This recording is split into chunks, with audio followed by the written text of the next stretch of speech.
Boa noite a todos, eu me chamo Jade Ciúz, sou estudante de Química da Universidade Federal do Maranhão e estou aqui para apresentar um experimento a vocês. Experimento esse que tem a importância, da identificação de cátions no teste de chamas, que esse vai ser nosso experimento aqui. Para isso nós vamos usar três elementos importantes. O primeiro que nós vamos usar é esse fermento aqui em pó, aqui está ele no copinho. O sal de cozinha, conhecido por todos nós, e o perglonato de potássio. Nós também iremos precisar de um álcool gel, de uma caixa de fósforo e também de uma colher. Nós iremos precisar fazer 3 bolinhas de algodões, assim, e colocar sobre um pires. Eu, como não tenho pires, improvisei esse copo conhecido pelos maranhenses, nordestinos, como copo do extrato de tomate. Nós iremos colocar 3 bolinhas de algodões assim, sobre o copo. Iremos agora colocar um pouquinho do álcool e gel, né?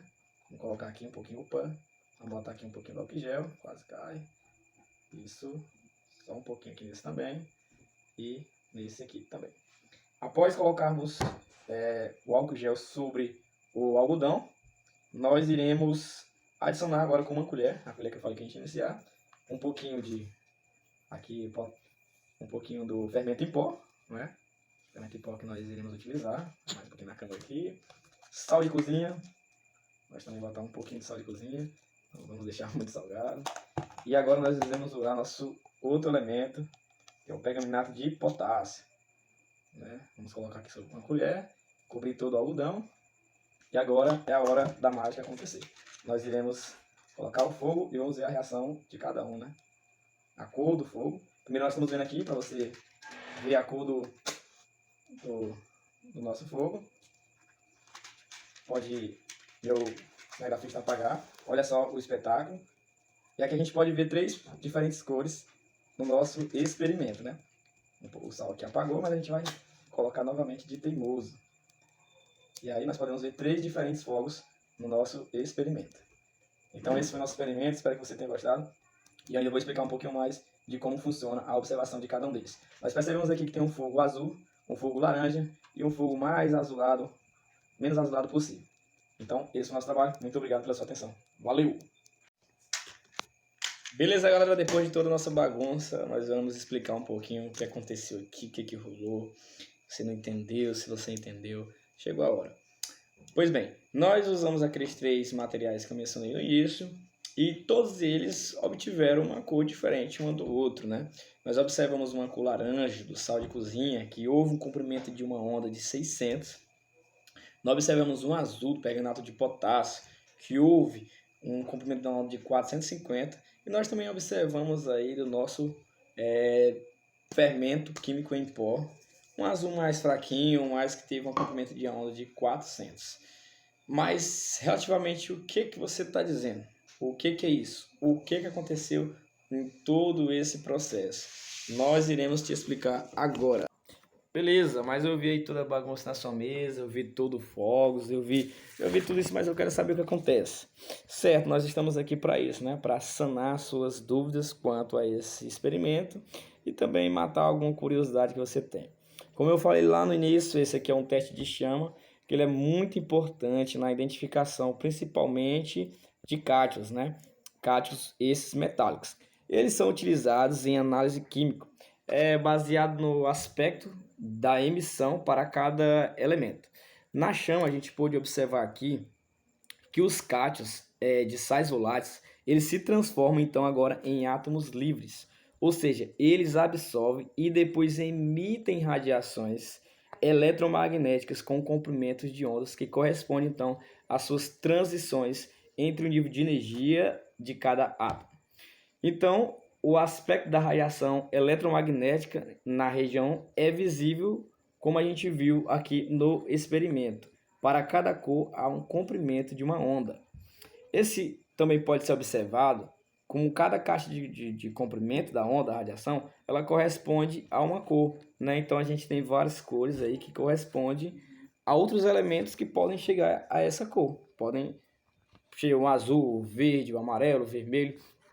Então, nas nossas diversas cores aí, nós temos elementos sim que podem chegar a essa cor. mas cada comprimento de onda da radiação ele está relacionado à diferença de uma energia entre o estado excitado de onda da radiação, né, o excitado, e fundamental no átomo. Então a cor é decorrente dessas transições eletrônicas. Em espécies de vida curta, que elas se formam momentaneamente aqui na chama, entendeu? Então, por exemplo, no caso do sódio, certo, mas aí vem as perguntas. O que é, então, esse análise química que vocês estão fazendo qualitativo, é a que nós estamos observando?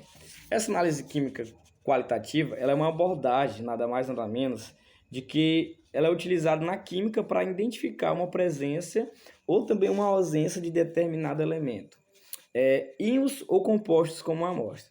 Ao contrário da análise química quantitativa, que ela visa então determinar as quantidades específicas de substâncias presentes, a análise que nós estamos fazendo, a qualitativa, ela se concentra em identificar quais componentes estão presentes em uma amostra.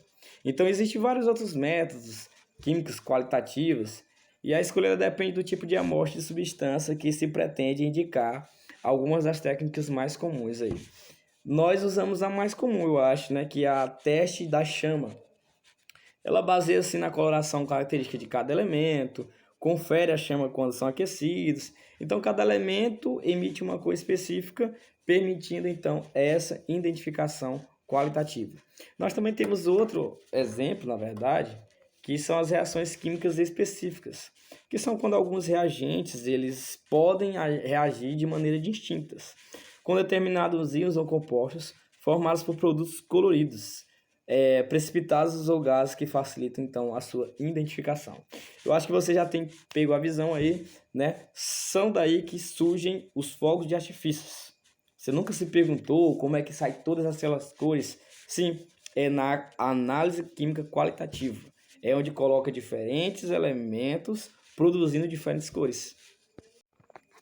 Certo, analisando nossos elementos que foram utilizados, a cor da chama e o comprimento da onda, nós obtivemos alguns elementos químicos da tabela periódica, tais quais foram eles o sódio, o cálcio e também o estrôncio. Esses três eles foram demonstrados aqui nos nossos experimentos.